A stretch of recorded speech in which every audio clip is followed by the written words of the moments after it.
Dubai থেকে আসা একটি ফ্লাইটে চট্টগ্রামের শাহ আমানত আন্তর্জাতিক বিমানবন্দরে নাট্যাভিনেত্রী সহ দুই যাত্রীর কাছ থেকে ৭৩৩ গ্রাম স্বর্ণ জব্দ করা হয়েছে।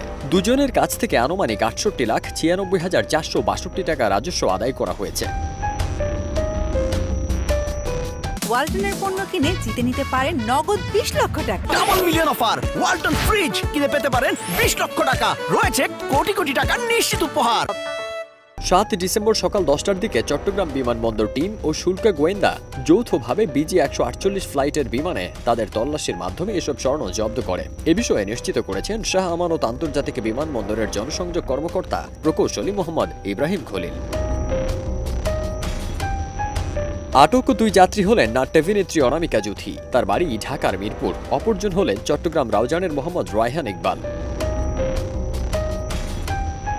জনসংযোগ কর্মকর্তা জানান, আটক দুই যাত্রী বিমান বাংলাদেশ এয়ারলাইন্সের BG-১৪৮ নং ফ্লাইটে দুবাই চট্টগ্রাম ঢাকা যোগে দুবাই হতে সকালে চট্টগ্রাম শাহ আমানত আন্তর্জাতিক বিমানবন্দরে পৌঁছান। এতে ১ নং যাত্রী অনামিকা জুথি তার দুই হাতে চুড়িগুলো স্কচ টেপ দিয়ে আটকিয়ে এবং চেইনগুলো তাদের গলায় সুকৌশলে লুকিয়ে বহন করছিলেন। এছাড়া স্বর্ণালঙ্কারগুলো তারা তাদের হাত ব্যাগে বহন করছিলেন। এতে চুড়ি, চেইন ও হোয়াইট গোল্ডের চেইন সদৃশ নিখাত স্বর্ণ ২৪ ক্যারেটের ৫৪৩ গ্রাম এবং ২২ ক্যারেটের ১১৯ গ্রাম স্বর্ণালঙ্কার সহ মোট ৭৩৩ গ্রাম স্বর্ণ পাওয়া যায়।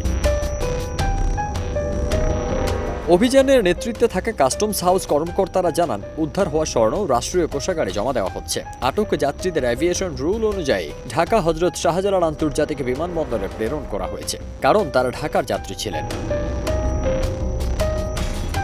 এ বিষয়ে শাহ আমানত আন্তর্জাতিক বিমানবন্দরের জনসংযোগ কর্মকর্তা প্রকৌশলী মোহাম্মদ ইব্রাহিম খলিল বলেন, ঢাকায় তাদের বিরুদ্ধে আইনি প্রক্রিয়া সম্পন্ন করা হবে। প্রায়শই মধ্যপ্রাচ্যে দুজনই যাতায়াত করেন। এছাড়া মহিলা যাত্রী বাংলাদেশের নাট্যাঙ্গনে নিয়মিতভাবে অভিনেত্রী হিসেবে কাজ করেন।